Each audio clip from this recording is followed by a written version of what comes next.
العالمین الصلاة والسلام علی سید الانبیاء والمرسلین وعلی آلہ الطیبین الطاہرین واصحابہ الراشدین المہدیین اما بعد فاعوذ باللہ من الشیطان الرجیم بسم اللہ الرحمن الرحیم قال رسول اللہ صلی اللہ علیہ وآلہ وسلم سأخبرکم بأول امری دعوت ابراہیم و بشارت عیسیٰ ورؤیا امی التی رأت حین ودعتنی وقد خرج لها نور اضاء لها منہ قصور الشام صدق نبینا الکریم ان اللہ وملائکتہ یصلون علی النبی یا ایہا الذین آمنوا صلوا علیہ وسلموا تسلیما الصلاة والسلام علیک یا رسول اللہ وعلی آلک واصحابک یا حبیب اللہ الصلاة والسلام علیک یا خطیب الانبیاء والمرسلین وعلى آلک واصحابک یا رحمت للعالمین زینت السادات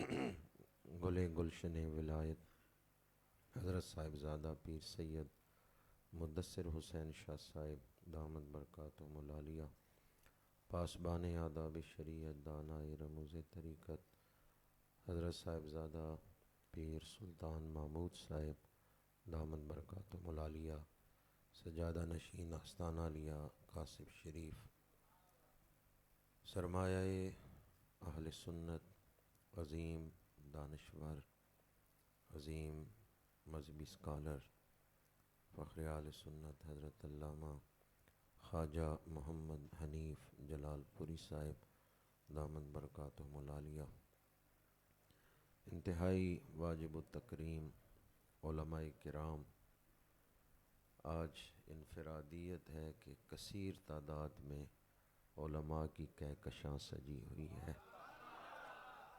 اللہ تعالیٰ ان تمام علماء اور بزرگوں کی تشریف آوری ہم سب کے لیے باعث برکت باعث رحمت بنائے۔ اس خوبصورت ماحول پر میں تمام منتظمین کو ہدیہ تبریک پیش کرتا ہوں، بالخصوص فخر اہل سنت مجاہد اہل سنت حضرت علامہ مولانا منصور حسین تنویر صاحب زیدہ شرفہ، اللہ تعالیٰ انہیں اجر عظیم عطا فرمائے۔ میں اور آپ اس وقت اپنی زندگی کی ایک تاریک رات کو ذکر رسول سے روشن کر کے بیٹھے ہوئے ہیں۔ تلاوت ہوئی، نعت خوانی ہوئی، بیان ہو رہا ہے، ہم سب مل کر محبتوں کا ایک گلدستہ تیار کر رہے ہیں جسے آج مدینہ منورہ بھیجنا ہے۔ یہ محفل آپ لوگوں کی عقیدتوں کا گلدستہ ہے جو سرکار مدینہ کی بارگاہ میں پیش کیا جا رہا ہے۔ کیا خیال ہے آپ لوگوں کا وہ کریم آقا جو طائف کے بازار میں پتھر پھینکنے والوں کو ہدایت کی دعا دیتے ہیں، وہ گلدستے پیش کرنے والوں کو کیا کچھ عطا کریں گے؟ آج اس محفل میں شامل ہو کر ہمیں اپنے گناہ بخشوانے کا موقع مل گیا ہے، مقدر چمکانے کا موقع مل گیا ہے۔ ہم کسی عامی کا ذکر نہیں کر رہے، رحمت للعالمین کا ذکر کر رہے ہیں۔ یہ وہ ذکر ہے جو باعث رحمت بھی ہے، باعث ہدایت بھی ہے اور باعث نجات بھی ہے۔ اس ذکر کو اللہ نے بڑی بلندیاں بخشی ہیں، وَرَفَعْنَا لَكَ ذِكْرَكَ۔ یہ ذکر بیماریوں کے لیے شفا ہے، اس ذکر سے شرح صدر نصیب ہوتا ہے، یہ ذکر دعاؤں کی قبولیت کا وظیفہ ہے، اس ذکر سے اٹکے ہوئے کام ہو جاتے ہیں، اس ذکر سے رب دشمنوں پہ فتح عطا فرما دیتا ہے۔ تو یہ ذکر گونا گو برکتیں، بے شمار برکتیں رکھتا ہے۔ ایک دوست کہنے لگے ٹھیک ہے ذکر تو بڑی شان والا ہے، لیکن اس کے لیے اکٹھے ہونے کی، محفل کرنے کی کیا ضرورت ہے؟ گھر تنہائی میں بیٹھ کے بھی درود شریف تو پڑھا جا سکتا ہے۔ اس کے بہت سارے جوابات ہیں۔ ایک جواب یہ ہے کہ منڈی میں جب ڈھیری کا سودا ہوتا ہے تو ڈھیری کے سودے میں ناقص مال بھی اچھے مال کے ساتھ بک جاتا ہے، ناقص مال اچھی قیمت پہ بک جاتا ہے۔ بعض دوست تو سمجھ گئے کہ بات کدھر جا رہی ہے، بعض کے لیے خواجہ غلام فرید کا سہارا لے رہا ہوں۔ اٹھ فریدا ستے آتے میلہ ویکھن جا، مت کوئی مل جائی بخشے آتے تو بھی بخشے آ جا، مت کوئی مل جائی بخشے آتے تو بھی۔ جتنی تعداد میں علماء تشریف لائے ہیں، قراء، حفاظ، مشائخ، سفید داڑھیوں والے بزرگ، حضور کے عاشق، اگر ان آنے والوں میں کسی ایک کی حاضری بھی قبول ہو گئی تو پوری محفل پہ ہی کرم ہو جائے گا۔ ہم اجتماعی حاضری پیش کر رہے ہیں۔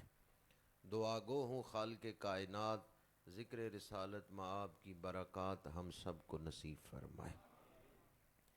میری حیثیت ایک ڈاکیے کی ہے جو چٹھی لے کے آیا ہے۔ خط محبوب کا ہو تو بندہ یہ نہیں دیکھتا ڈاکیہ کون ہے، وہ یہ دیکھتا ہے چٹھی میرے محبوب کی سنا رہا ہے۔ خطبہ کے دوران میں نے ایک حدیث پاک تلاوت کرنے کا شرف حاصل کیا ہے۔ یہ حدیث پاک مشکات شریف میں ہے، مسند امام احمد میں ہے، المستدرک میں ہے، اور علامہ ناصر الدین البانی نے اسے تعلیق الالبانی میں نقل کیا ہے۔ مختلف حدیث کی کتابوں میں یہ روایت موجود ہے۔ اس کا شان ورود یہ ہے، قرآن پاک کی آیات کا شان نزول ہوتا ہے اور حدیثوں کا شان ورود ہوتا ہے۔ آیت نازل ہونے سے پہلے کوئی واقعہ پیش آیا یا صحابہ نے کوئی سوال کیا، بعد میں اللہ نے آیت نازل فرما دی، تو وہ جو پہلے واقعہ پیش آیا اسے ہم کہتے ہیں شان نزول۔ قرآن پاک کی آیات کے لیے شان نزول ہے اور احادیث کے لیے جو لفظ بولا جاتا ہے وہ شان ورود ہے۔ اس حدیث پاک کا شان ورود یہ ہے، صحابہ کرام نے عرض کیا یا رسول اللہ صلی اللہ علیہ وسلم، ہمیں آپ کی شان سننے کا شوق ہے، یا رسول اللہ ہمیں اپنے بارے میں آگاہی عطا فرمائیں، یا رسول اللہ ہمیں اپنے بارے میں آگاہی عطا فرمائیں، اپنی شانوں سے ہمیں آگاہ فرمائیں۔ اس سے پتہ چلتا ہے ذکر رسول سننا یہ صحابہ کرام کا پسندیدہ معمول تھا، پر وہ کتنے خوش نصیب تھے جو ذکر رسول زبان رسول سے ہی سن رہے ہیں، کتنے خوش نصیب ہیں کہ خود اللہ کے رسول سے ہی عرض کر رہے ہیں یا رسول اللہ ہمیں اپنے بارے میں آگاہی عطا فرمائیں۔ تو میرے آقا کریم نے فرمایا سأخبرکم بأول امری دعوت ابراہیم و بشارت عیسیٰ، میں تمہیں اپنے بارے میں ابتدائی باتیں بتاتا ہوں۔ مجھے اللہ سے حضرت ابراہیم نے مانگا، میں دعائے ابراہیمی ہوں۔ حضور کون ہے؟ قلب خلیل سے پوچھیں رسول اللہ کا مقام کیا ہے۔ جو خود خلیل اللہ ہیں، قرب الہی کے بلند ترین مقام پہ فائز ہیں، وہ حضور کو مانگ رہے ہیں۔ قلب خلیل سے پوچھیں کہ 12 ربیع الاول کی صبح کون دنیا میں تشریف لائے ہیں۔ آج سے 4500 سال پہلے جس پتھر پہ کھڑے ہو کے حضرت ابراہیم علیہ السلام نے دعا مانگی، آج بھی وہ پتھر کعبہ شریف کے سامنے پڑا ہوا ہے۔ دعا ابراہیمی کا ذکر آیا تو میں آپ سے پوچھ رہا ہوں، ضروری نہیں آپ ہاتھ کھڑے کریں، صرف دلوں پہ دستک دے رہا ہوں۔ حضرت ابراہیم نے مانگے یا اللہ اپنا محبوب عطا فرما دے، حضور کو مانگا حضرت ابراہیم نے، ہمیں حضور ملے، ہمارے لیے انہوں نے مانگا۔ آپ میں سے کسی نے کوئی 2 نفل پڑھ کے حضرت ابراہیم کو ایصال ثواب کیا ہے؟ کوئی تحفہ بھیجا ہے کبھی حضرت ابراہیم کو کہ حضرت ابراہیم کی روح پاک خوش ہو جائے، یہ قدر کرنے والے ہیں، انہوں نے یاد رکھا ہے میری دعا کو۔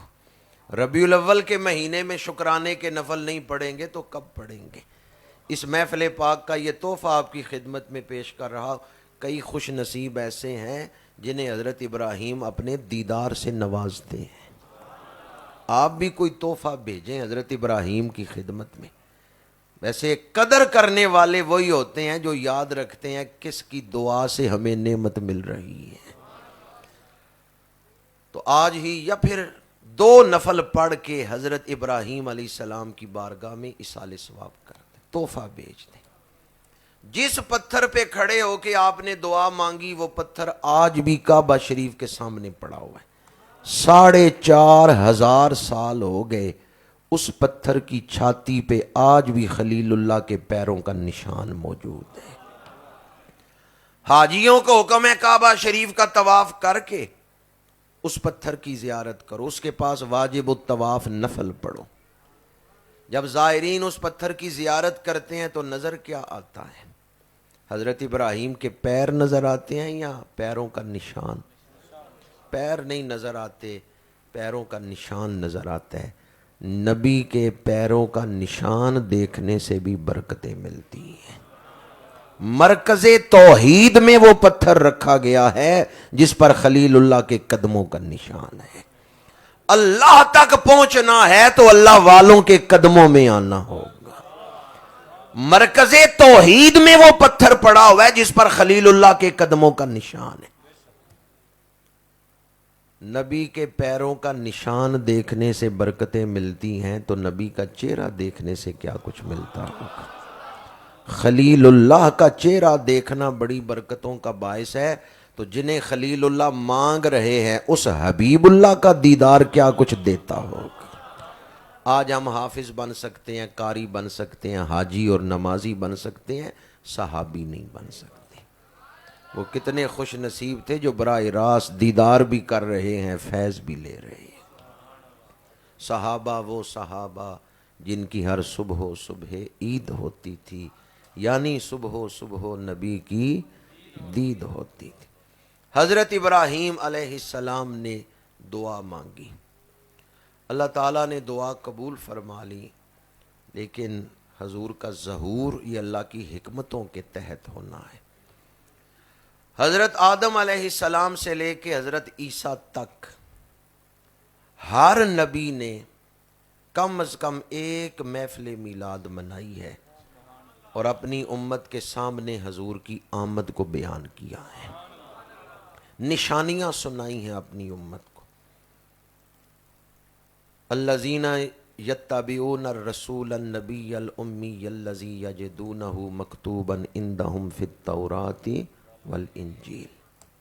اس آیت کی تفسیر میں مفسرین نے لکھا ہے، یا پھر مشہور آیت مبارکہ پہلی محفل میلاد کے حوالے سے جس میں اللہ کریم نے حضور کی آمد کو بیان کرتے ہوئے نبیوں سے وعدہ لیا، لَتُؤْمِنُنَّ بِهِ وَلَتَنْصُرُنَّ۔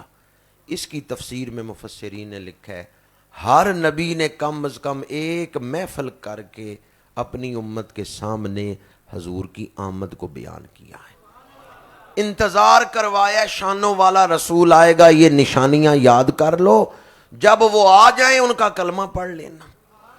پہلے نبی انتظار کرواتے رہے، جب باری آئی حضرت عیسیٰ علیہ السلام کی، انہوں نے فرمایا اب اور انتظار نہیں، میرے بعد وہی شانوں والا آ رہا ہے۔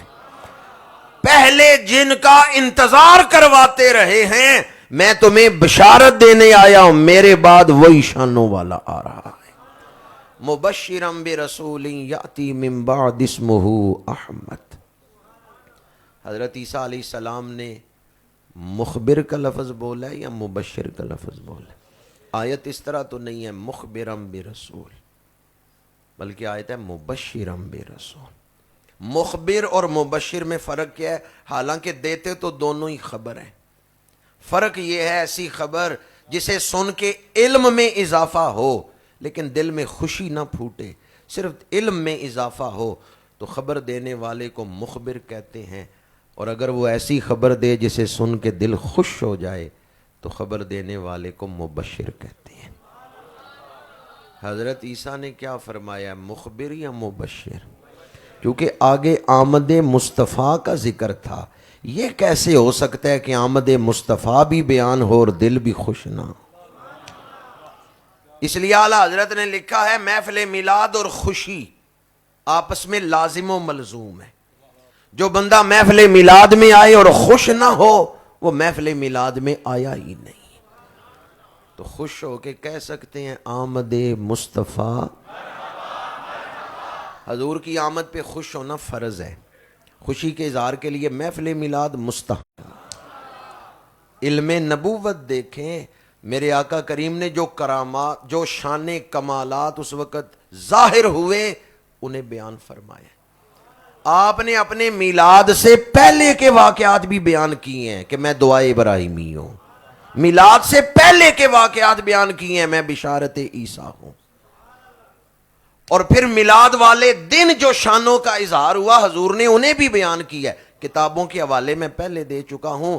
ناصر الدین البانی غیر مقلدین کے نزدیک بڑا محقق شخص ہے، اس نے بھی اس حدیث کو تعلیق الالبانی میں نقل کی ہے. اس حدیث پاک کو مشکات شریف میں، المستدرک میں، مسند امام احمد میں آپ دیکھ سکتے ہیں. بہت سارے محدثین نے اس کو نقل کی ہے. میرے آقا کریم نے فرمایا جب میرا میلاد ہوا نور چمکا اور میری امی جان نے مکے میں بیٹھ کے شام کے محلات کو دیکھ لیا. کہاں بیٹھ کے شام کے محلات کو دیکھ لیا؟ حجرے میں آپ بیٹھی ہیں اور چاروں طرف دیوار ہے. دیوار آنکھوں کے آگے رکاوٹ نہیں بن رہی. ہم مسجد میں بیٹھے ہیں، یہ دیوار آنکھوں کے آگے رکاوٹ بن جاتی ہے، دوسری طرف ہم نہیں دیکھ سکتے. بی بی پاک حجرے میں بیٹھی تھی، نظر دیوار سے دوسری طرف کیسے دیکھ رہی ہے؟ جہاں نور مصطفیٰ چمکتا ہے وہاں دیواریں آنکھوں کے آگے رکاوٹ نہیں بنتی. بی بی پاک آج تک ملک شام نہیں گئی. اچانک محل نظر آئے. آپ نے پہچان کیسے لیا کہ یہ ملک شام کے محلات ہیں؟ اگر آپ میں سے کوئی آدمی دلی نہیں گیا، بادشاہی مسجد دہلی نہیں دیکھی، تصویر سامنے کریں، کیا وہ پہچان لے گا؟ کہ میں تو پہلی دفعہ دیکھ رہا ہوں، مجھے نہیں پتا کس شہر میں. بی بی پاک کبھی ملک شام نہیں گئی. اچانک محل نظر آئے، آپ نے پہچان کیسے لیا کہ یہ ملک شام کے محلات؟ سید شریف جرجانی رحمت اللہ تعالی علیہ اصطلاحات کے امام، ان جیسی ہستیوں نے جن کے بغیر درس نظامی نہیں مکمل ہوتا، ان ہستیوں نے لکھا ہے جہاں نور مصطفیٰ چمکتا ہے بصارت بھی مل جاتی ہے، بصیرت بھی مل جاتی ہے. نور مصطفیٰ صرف آنکھوں کو ہی نہیں روشن کر رہا، دل کو بھی روشن کر رہا ہے. نور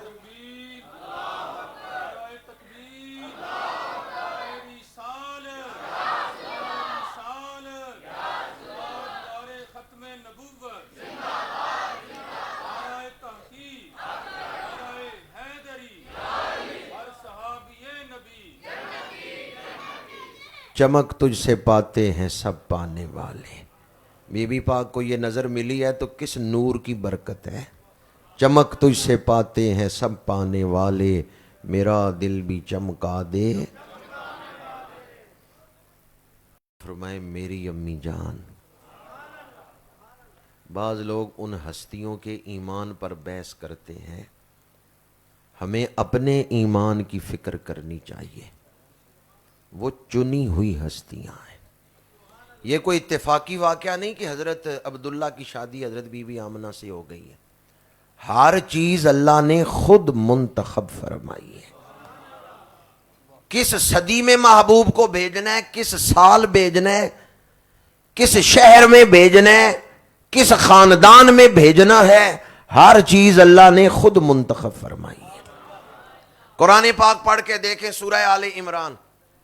وَإِذْ قَالَتِ الْمَلَائِكَةُ يَا مَرْيَمُ إِنَّ اللَّهَ اصْطَفَاكِ وَطَّهَّرَكِ وَاصْطَفَاكِ عَلَى نِسَاءِ الْعَالَمِينَ.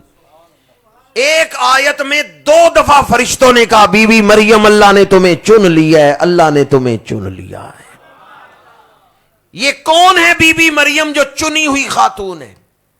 کتنی دفعہ فرشتوں نے کہا اللہ نے تمہیں چن لیا ہے؟ علامہ محمود آلوسی نے لکھا ہے یہ تکرار نہیں ہے، یہ الگ الگ مقامات کے لیے چنا ہے۔ قرآن میں ایک واقعہ 3 دفعہ بیان ہو، واقعہ ایک ہے، سبق الگ الگ ہے۔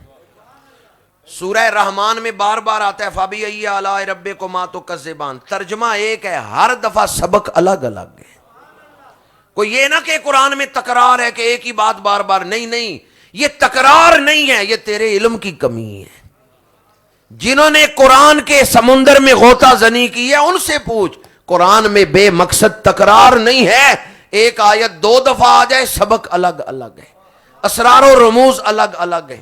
تفسیر روح المعانی میں علامہ محمود آلوسی نے اس مقام پر سورہ آل عمران کی اس آیت کی تفسیر میں لکھا ہے 2 دفعہ آیا اللہ نے تمہیں چن لیا ہے، اللہ نے تمہیں چن لیا ہے، تو الگ الگ مقامات کے لیے چنا ہے۔ اور 2 دفعہ چننے کا ذکر ہے تو اس کا مطلب ہے بلند مرتبوں کے لیے چنا ہے۔ یہ کون خاتون ہے جن کے بارے میں قرآن کہہ رہے ہیں عام عورت نہ سمجھنا، یہ بڑی شان والی عورت ہیں، یہ حضرت عیسیٰ کی ماں ہے۔ وہ بی بی مریم جن کے بطن سے حضرت عیسیٰ کا ظہور ہوا، وہ بی بی مریم بڑی شان والی خاتون ہے۔ اور حضرت عیسیٰ کون ہیں؟ یہ حضور کا ہوکہ دینے آئے ہیں۔ ابھی میں آیت آپ کو سنا چکا ہوں، مبشرم برسول، حضرت عیسیٰ حضور کی بشارت دینے آئے ہیں۔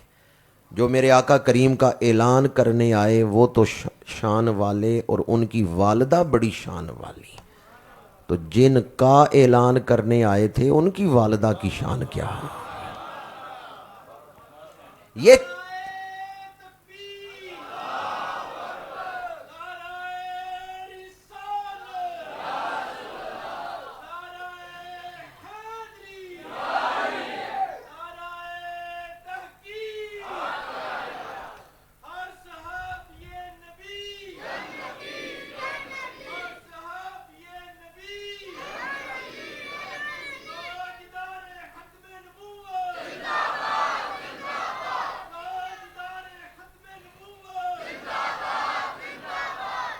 حضرت علامہ محمود آلوسی بغدادی، انہوں نے تفسیر روح المعانی میں لکھا ہے جو والدین مصطفیٰ کی شان بیان کرے مرتے دم اسے کلمہ نصیب ہو جائے گا۔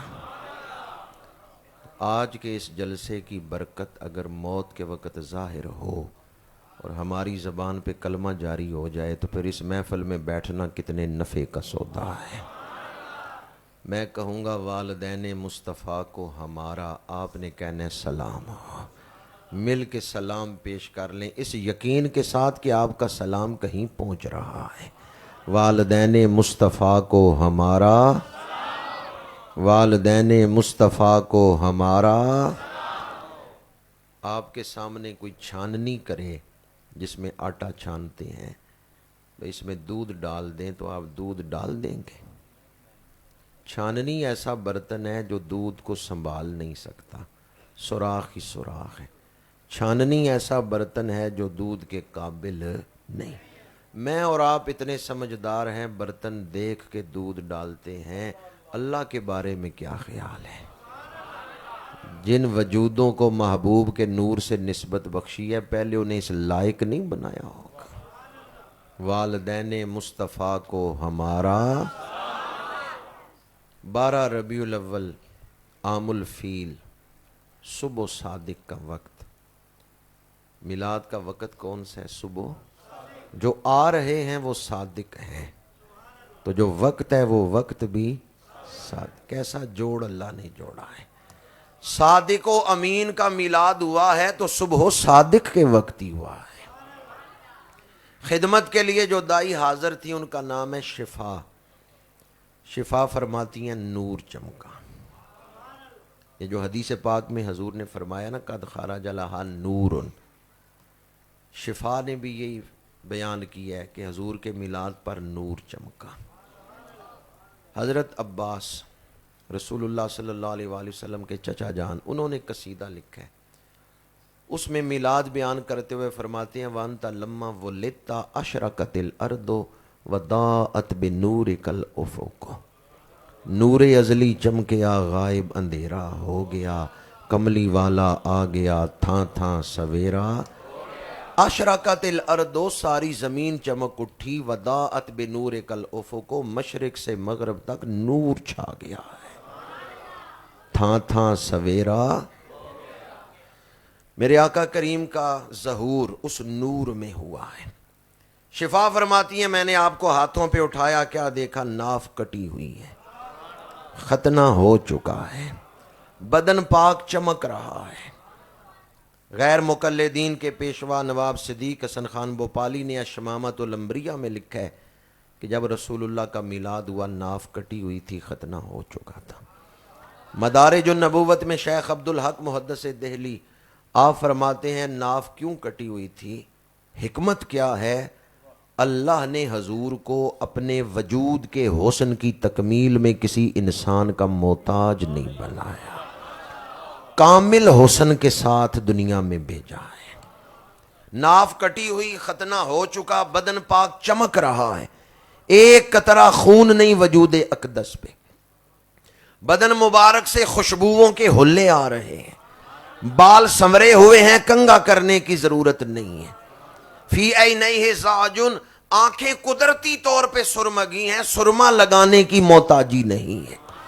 یہ 6 شانیں دیکھیں، شفا حیران تھیں کہ عام بچے تو اس طرح نہیں پیدا ہوتے، لیکن جب 7ویں شان دیکھی تو شفا تھر تھر کانپنے لگیں۔ وہ 7ویں شان کون سی تھی؟ سیرت حلبیہ میں علامہ علی بن برہان الدین حلبی نے نقل کیا ہے، شفا نے حضور کو زمین پہ لٹایا، میرے آقا کریم نے کروٹ بدلی، ایک ہاتھ زمین پہ رکھا، کروٹ بدلی، دوسرا ہاتھ زمین پہ رکھا، دونوں ہتھیلیاں زمین پہ رکھ کے سر سجدے میں رکھ دیا ہے۔ شفا قریب ہوئی تو زبان رسالت سے یہ دعا نکل رہی ہے، رب حبلی امتی، رب اغفر لے امتی، پروردگار میری امت کو بخشش عطا فرما دے، میری امت میرے حوالے کر دے۔ اعلیٰ حضرت نے اس پہلے سجدے پہ بھی سلام لکھا ہے، پہلے سجدے پہ روزے ازل سے درود، یادگاری یہ امت پہ، یادگاری یہ امت پہ، اس ذوق سے سلام پڑھیں کہ آپ کا سلام کہیں پہنچ رہا ہے۔ سورہ توبہ میں ہے وَقُلْ اعْمَلُوا فَسَيَرَى اللَّهُ عَمَلَكُمْ وَرَسُولُهُ وَالْمُؤْمِنُونَ۔ مفسرین نے لکھا ہے امت جو عمل کر رہی ہے وہ حضور کی بارگاہ میں دکھائے جا رہے ہیں۔ پہلے سجدے پہ روزے ازل سے درود، یادگاری یہ امت پہ۔ کچھ دیر سر سجدے میں رکھا، پھر سجدے سے سر اٹھایا، نگاہیں آسمان کی طرف بلند فرمائی، شہادت کی انگلی اٹھائی۔ المواہب اللدنیہ میں شارح بخاری امام احمد بن محمد قسطلانی انہوں نے انگشت شہادت اٹھانے کا ذکر کیا۔ سیرت حلبیہ میں علامہ علی بن برہان الدین حلبی، عظیم محقق، عظیم محدث، 10ویں صدی ہجری، دنیا عرب کے عظیم محدث، انہوں نے اس بات کو نقل کی ہے، میرے آقا کریم نے شہادت کی انگلی اٹھائی اور اعلان توحید کیا، وحدہ لا شریک لہ، اے دنیا انسانیت کے جھوٹے خداؤ، آج خبردار ہو جاؤ، سچے خدا کا سچا رسول آ گیا۔ انگلی مکے میں اٹھائی ہے، ایران کے محل کے 14 کنگرے ٹوٹ کے گر گئے، دریائے ساوا خشک ہو گیا ہے، آتش کدہ ایران بجھ گیا ہے، بیت اللہ کے اندر پڑے ہوئے بت اوندے ہو کے گر پڑے ہیں۔ ان کی آمد تھی کہ بیت اللہ مجرے کو جھکا، اور ان کی ہیبت تھی کہ ہر بت تھر تھرا کے گر گیا۔ بعض لوگ کہتے ہیں ہم اس روایت کو نہیں مانتے، حالانکہ مختلف اسناد سے، مختلف طرق سے یہ روایت موجود ہے، لیکن وہ کہتے ہیں ہم اس لیے نہیں مانتے کہ ایک دن کی عمر میں بچہ طاقت نہیں رکھتا سجدہ کرے، شعور نہیں رکھتا کہ سجدہ کیا چیز ہے۔ محفل میلاد میں بیٹھنے والوں، میں کسی عام بچے کی پیدائش بیان کر رہا ہوں یا میلاد النبی بیان کر رہا ہوں؟ نبی دنیا میں آ کے نبی بنتا ہے، یہ کسبی مقام ہے یا وہبی مقام ہے؟ میں کسی عام بچے کی پیدائش نہیں بیان کر رہا۔ میں نے کب کہا ہے کہ عام بچہ پیدا ہوا تو اس نے آتے ہی سر سجدے میں رکھا ہے؟ میں تو کہہ رہا ہوں دعائے ابراہیمی کا ظہور ہوا ہے، بشارت عیسیٰ کا ظہور ہوا ہے، حجت الہیہ کا ظہور ہوا ہے، برہان الوہیت آئے ہیں، سراج منیرا آئے ہیں، تاجدار ختم نبوت تشریف لائے ہیں، جن کی رحمت عالمین میں برس رہی ہے۔ تو جن جہانوں کے نام بھی نہیں جانتا وہاں مصطفیٰ کی رحمت برس رہی ہے۔ یہ رحمت لل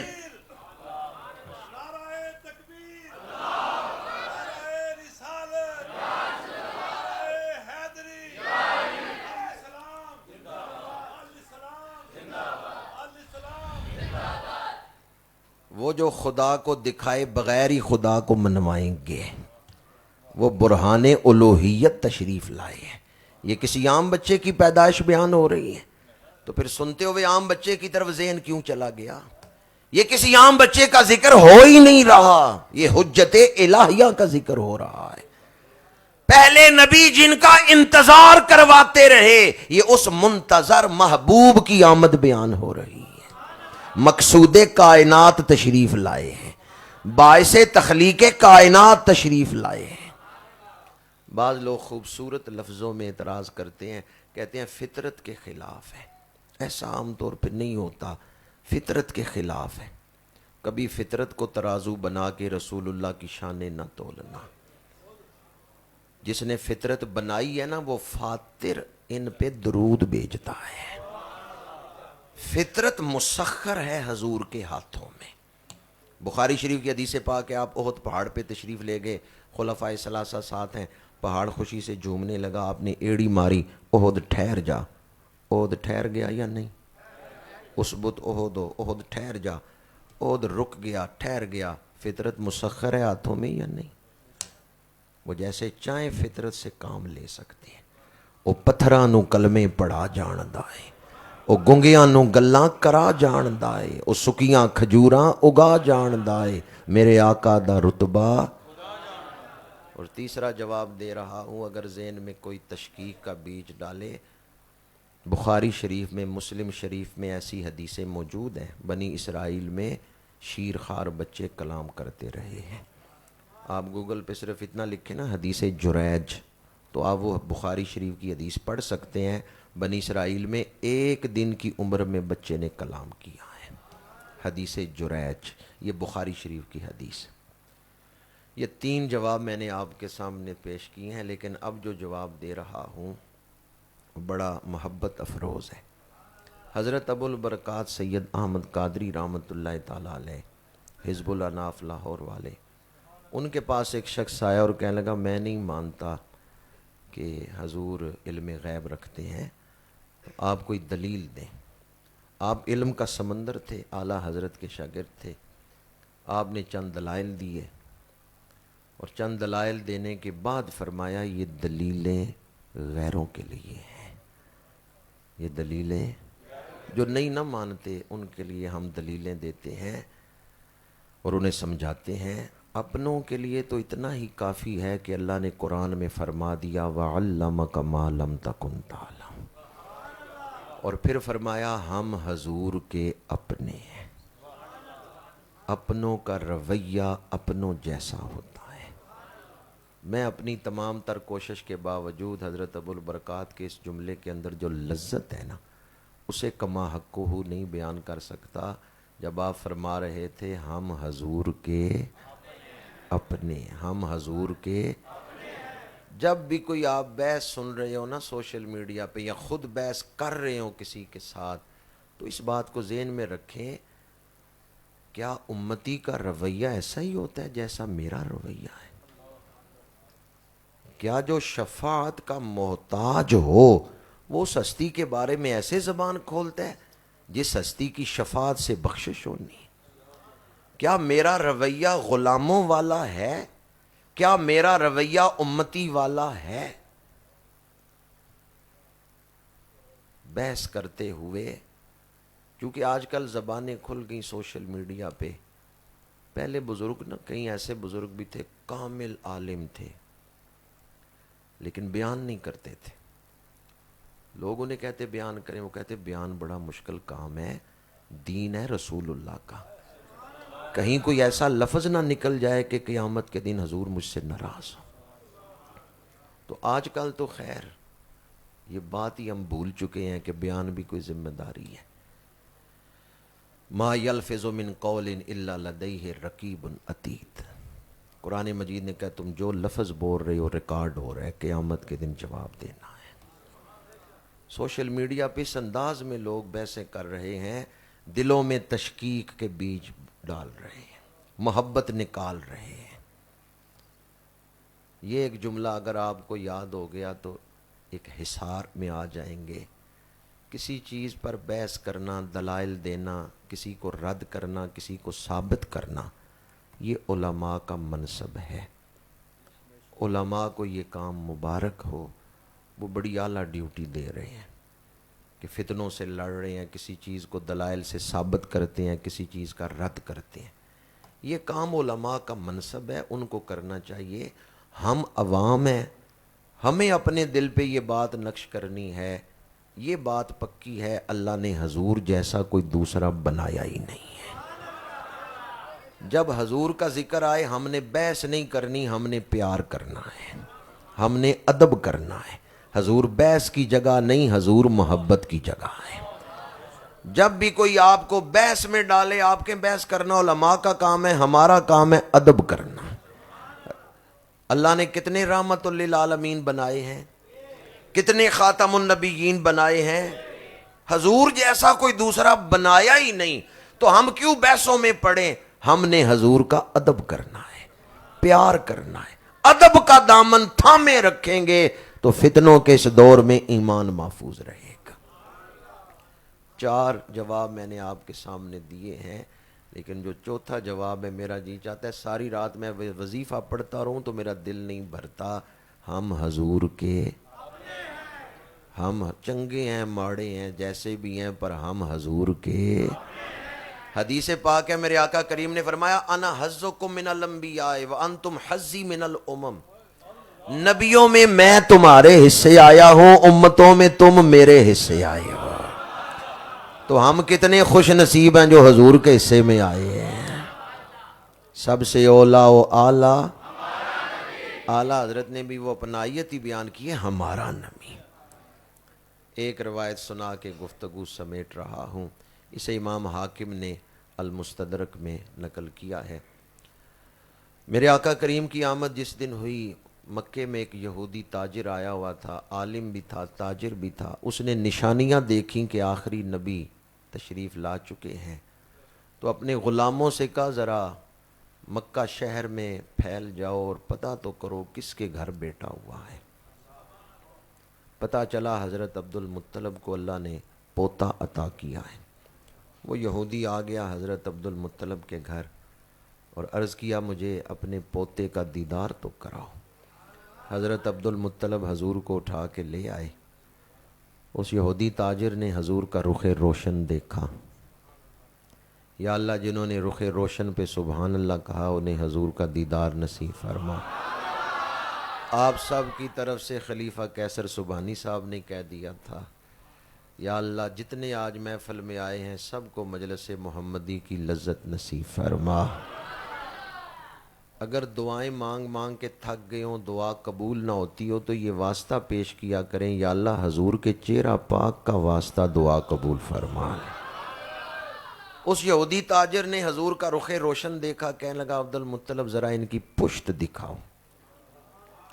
حضرت عبد المطلب نے پشت سے کپڑا ہٹایا، جو ہی اس یہودی تاجر کی نظر پڑی پشت پہ غش کھا کے زمین پہ گر پڑا.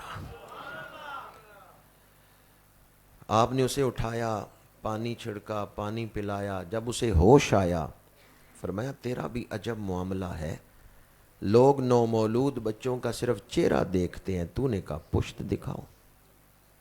ہمارے ہاں جب بچے پیدا ہوتے ہیں برادری کی عورتیں یا محلے کی عورتیں آتی ہیں تو کیا کہتی ہیں؟ وخاؤ تے صحیح مڑا گیا کہ دیتے ہیں، نانکیاں تے گیا ہے یا دادکیاں تے گیا ہے. تو کیا دیکھتی ہیں؟ کبھی کسی نے آ کے کہا مڑے دی کنڈ تے وخاؤ مڑا کے دیتے گیا ہے. کبھی کسی نے کہا مڑے دی کنڈ تے وخاؤ. کنڈ ویکھتے نہیں یا چہرہ؟ چہرہ ہی دیکھتے. حضرت عبد المطلب نے فرمایا تیرا بھی عجب معاملہ ہے، لوگ نومولود بچوں کا چہرہ دیکھتے ہیں، تو نے کہا پشت دکھاؤ، پھر عجب تر معاملہ ہے، پشت دیکھتے ہی تو بے ہوش ہو گیا۔ اس نے کہا عبد المطلب یہ کوئی عام بچہ نہیں ہے، یہ اللہ کا آخری نبی ہے جو آپ کے گھر آیا ہے، ان کا انتظار ہو رہا تھا۔ حضرت عبد المطلب بھی اس راز سے واقف تھے، خواب وہ بھی پہلے دیکھ چکے تھے، ان کے ساتھ بھی ایسے واقعات پیش آ چکے تھے، وہ بھی جانتے تھے، لیکن اس یہودی کا مبلغ علم دیکھنا چاہتے تھے۔ فرمایا تو یہ بات کس بنیاد پہ کر رہا ہے؟ اس نے کہا میں نے اسی لیے کہا تھا پشت دکھاؤ، یہ دو کاندھوں کے درمیان جو مہر نبوت ہے، یہ صرف نبوت کی دلیل نہیں، یہ ختم نبوت کی دلیل ہے۔ شمائل ترمذی میں پہلے جو روایت میں نے سنائی ہے یہ المستدرک میں، شمائل ترمذی میں امام محمد بن عیسیٰ ترمذی انہوں نے مہر نبوت پہ جو حدیثیں جمع کی ہیں ان میں ایک روایت مولا علی شیر خدا سے لی ہے، ان علی ابن ابی طالب قال بین کتفیہ خاتم النبوت وہو خاتم النبیین۔ یہ عقیدہ مولا علی شیر خدا نے بیان فرمایا ہے کہ دو کاندھوں کے درمیان جو مہر نبوت ہے یہ صرف نبوت کی دلیل نہیں ہے، یہ ختم نبوت کی دلیل ہے۔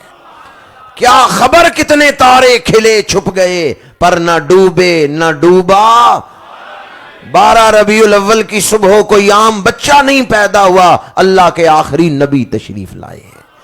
نجات جن کے دامن کرم سے جڑی ہوئی ہے، جن کے دامن کرم سے وابستہ ہونے والے ہی نجات پائیں گے، اللہ کا وہ محبوب تشریف لایا ہے۔ پر نہ ڈوبے نہ ڈوبا، جو حضور کو نبی مانے لیکن آخری نبی نہ مانے وہ مسلمان نہیں۔ ختم نبوت کا عقیدہ ضروریات دین میں سے ہے، وہ چیزیں جن میں سے کسی ایک کا بھی انکار کر دیا جائے تو ایمان ختم ہو جاتا ہے، عقیدہ ختم نبوت ان میں شامل ہے۔ عقیدہ نص قطعی سے ثابت ہوتا ہے، تاویلات فاسدہ سے نہیں ثابت ہوتا۔ مرزائیت کی ساری عمارت تاویلات فاسدہ پہ کھڑی ہے، اور تاویلات فاسدہ کیا ہیں؟ 2 + 2 5، 2 + 2 3۔ چونکہ چنانچہ اگرچہ مگرچہ میں نے 80 کتابیں لکھی ہیں، لہٰذا میں ثابت کرتا ہوں 2 + 2 3، تو ثابت ہو گیا 2 + 2 3۔ کیا خیال ہے کوئی اس طرح کرے تو آپ مان لیں گے 2 + 2 3؟ مرزے نے یہی دجل کیا۔ اگر پچھلی صدی میں جھوٹوں کا مقابلہ ہوتا کہ پوری صدی میں سب سے بڑا جھوٹا کون ہے تو پتہ ہے فرسٹ کون آتا؟ میرے پاس اس کی ساری کتابیں موجود ہیں۔ مرزے نے جو بھی لکھا ہے نا، چاہے نظم میں، چاہے نثر میں، چاہے اشتہارات، جو کچھ بھی اس نے لکھا ہے اس کا سارا لٹریچر میرے پاس موجود ہے۔ میں نے چند ایک کتابیں اس کی چند جگہوں سے دیکھی ہیں۔ اگر پچھلی صدی میں جھوٹوں کا مقابلہ ہوتا تو یہ قادیان کا شیطان فرسٹ آتا۔ اس نے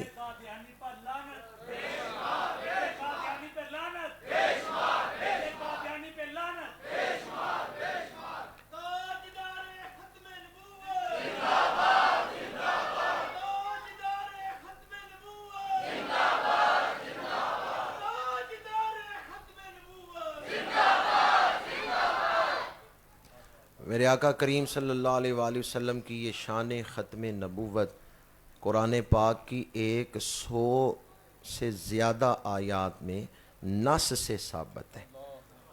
یہ علماء جانتے ہیں کہ نص کی 4 قسمیں ہیں، ان میں سے کوئی 1-2 قسمیں ان آیات میں پائی جاتی ہیں، کہیں عبارت النص سے، کہیں اشارت النص سے، کہیں اقتضاء النص سے، کہیں دلالت النص سے، کہیں 2 پائی جاتی ہیں، عبارت النص اور دلالت النص۔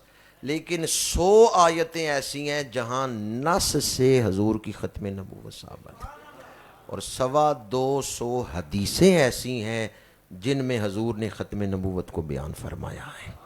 1-2 نہیں، 225 حدیثیں ایسی ہیں، جبکہ دوسری طرف منکرین کے پاس نہ کوئی آیت نہ کوئی حدیث، ان کے پاس جو کچھ ہے وہ تاویلات فاسدہ ہیں۔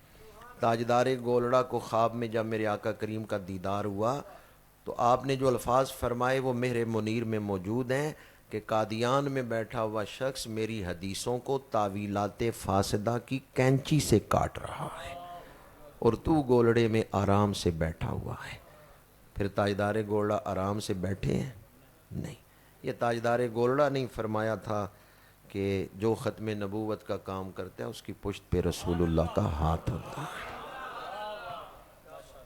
وہ موضوع نہیں ہے، اس تشریح میں نہیں جا رہا. اتنا ہی عرض کر رہا ہوں، دین ثابت کرنے کے 4 بنیادی ماخذ ہیں: قرآن، حدیث، اجماع، قیاس. چاروں سے عقیدہ ختم نبوت ثابت ہے. قرآن اور حدیث کا تو میں نے اجمالاً ذکر کیا، 250 حدیثیں ہیں، 100 آیات ہیں. اور اجماع میں صحابہ کرام کا پہلا اجماع ہوا ہے خلافت صدیق اکبر پہ، اور اس کے بعد دوسرا اجماع ہوا ہے عقیدہ ختم نبوت پہ. تشریح نہیں کر رہا، صرف ایک جملہ ہی عرض کر رہا ہوں. چونکہ فتنوں کا دور ہے اور نکتہ آفرینیوں کا دور ہے اور خطابت کا دور ہے، ہم نکتہ آفرینی کو بھی دین سمجھ لیتے ہیں. قرآن پاک کی وہ تفسیر معتبر ہوگی جو اجماع امت سے ثابت ہو. اگر کوئی اپنی رائے دے دے نا تفسیر میں اور لوگ اس کے پیچھے چل پڑیں، وہ دوزخ کے راستے پہ لے جائے گا. اجماع امت کو چھوڑنا تفسیر قرآن میں یہ صراط مستقیم کو چھوڑنا ہے. تفسیر قرآن میں آج اس کا اہتمام نہیں کیا جاتا کہ میں جو تفسیر کر رہا ہوں آیتوں کی، کیا اس پر اجماع امت موجود ہے؟ قرآن نے کہا وَاعْتَصِمُوا بِحَبْلِ اللَّهِ جَمِيعًا کا مطلب کیا ہے؟ جمیعہ کا مطلب کیا ہے؟ اس کی تفسیر میں تفسیر مظہری اٹھا کے دیکھیں. یہ جملہ جو میں بول رہا ہوں یہ میرا نہیں ہے، یہ میں تفسیر مظہری سے آپ کو سنا رہا ہوں. حضرت قاضی ثناء اللہ پانی پتی رحمۃ اللہ تعالی علیہ نے لکھا ہے قرآن پاک کی وہ تفسیر مانی جائے گی جو اجماع امت سے ثابت ہو، ورنہ اگر لوگ انفرادی تفسیروں پر چل پڑیں گے تو پھر جتنے مفسر اتنے دین بن جائیں گے. اور گفتگو آپ لوگوں کے لیے مشکل ہوگی، اس لیے تفسیر بالرائے کا حکم بھی نہیں بیان کر رہا. ہمارے ہاں آج کل جو صورتحال چل پڑی ہے وہ یہی ہے کہ لوگ انفرادی رائے کو ہی تفسیر سمجھ کے بیان کر رہے ہیں اور پھر اس پر ہی سارا زور بھی لگا رہے ہیں کہ جو میں کہہ رہا ہوں یہی حق ہے. اللہ تعالی ہمیں سلف صالحین سے جڑے رہنے کی توفیق عطا فرمائے، اجماع امت سے جڑے رہنے کی توفیق عطا فرمائے. اللہ تعالی ہماری قوم کو اتحاد عطا فرمائے. حضرت بابا فرید رحمۃ اللہ تعالی علیہ کے پاس ایک شخص کینچی لے کے آیا. آپ نے فرمایا مجھے کینچی نہ لا کے دو، مجھے سوئی دھاگا لا کے دو، کیونکہ ہم کاٹنے والے نہیں ہیں بلکہ ہم جوڑنے والے ہیں. تو اللہ تعالیٰ اتفاق عطا فرمائے. حضرت علامہ مولانا منصور حسین تنویر صاحب ان کے تمام رفقا کو بار دیگر ہدیہ تبریک پیش کرتا ہوں. بڑی ہی ایمان افروز محفل ہے. میرا جی چاہتا ہے کہ میں اور بیان کروں، لیکن ایک تو وقت بھی ہو چکا ہے اور دوسرا اس گناہگار کی سعادت ہے روزانہ کئی ایسی محافل میں ذکر رسالت مآب کے پھول سمیٹنے کی سعادت ملتی ہے. تو میں حضرت کو جو کام کر رہے ہیں قبلہ پیر صاحب کی سرپرستی میں، بچوں نے ابھی جو کچھ سنایا ہے اس پر یہ میں زبانی جمع خرچ سے نہیں کام لے رہا، دل سے کہہ رہا ہوں کہ میرا دل بہت خوش ہوا ہے. یہ گلشن اسلام کی حفاظت کر رہے ہیں. آپ کے گھروں میں جو بچے ہیں نا وہ گلشن اسلام کے پھول ہیں.